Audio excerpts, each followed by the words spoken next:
Why are most of us addicted to Netflix? Why do most of us spend hours every day glued to our phones, perhaps surfing social media, YouTube, or playing video games? Well, the answer is really quite simple.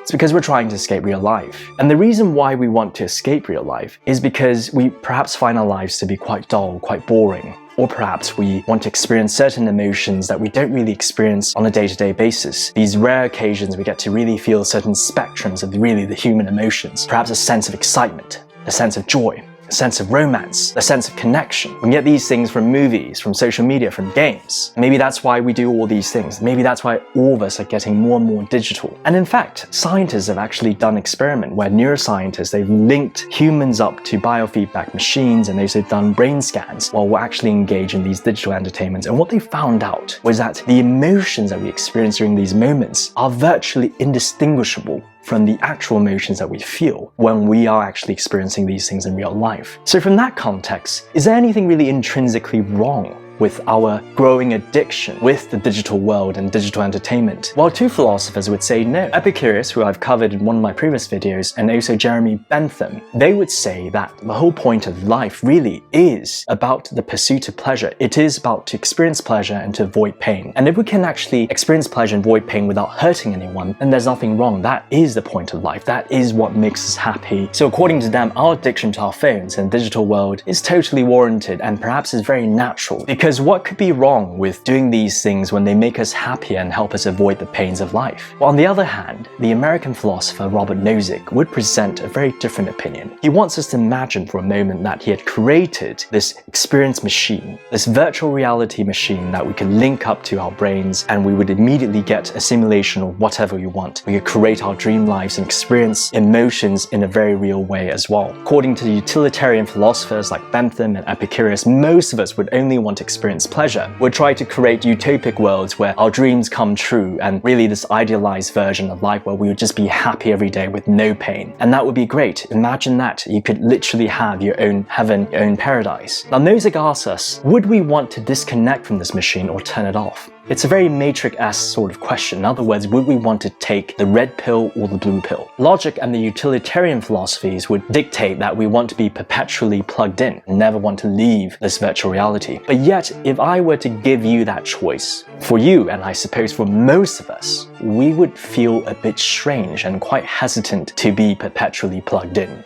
And the reason why, according to Nozick, really highlights a fundamental thing here. Why instinctively we want to unplug is because these experiences of pleasures by themselves, these emotions, these experiences, they are rather meaningless. We are experiencing them in this experience machine in a way where it's being done to us. We have done nothing to warrant these emotions, these experiences. We are just experiencing them almost as a passive audience.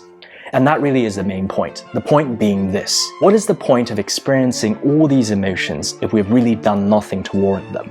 Now, evolutionary psychology was saying the same thing. They would say that the reason why we experience pleasure is because it is a motivator that has been created through evolution to motivate us to do certain things. Then we get rewarded with the pleasure. But of course, technology today has evolved so quickly and so rapidly that we get this instant access to these emotions without even having done anything. We could play a video game and we feel so accomplished without having accomplished anything in a certain day. And that really is the key here. What is the point of feeling these experiences, these emotions, if we haven't actually done anything to warrant them? It is actually much more significant for us if we've actually done these things that have triggered these emotions and we get rewarded with them. So in that sense, the actual experience of these emotions are substantiated, but really they provide the merit of the action themselves. And that is the thing here. There's really no point for us to be plugged into an experience machine in a real way that we are today, where we can endlessly watch TV and surf the web or create a persona on social media or in games. There's no point to be addicted to these things, but it's also dangerous to be addicted to these things because they could delude us from the truth. We're not actually getting anywhere in our lives. And that really is the point here, that the experiences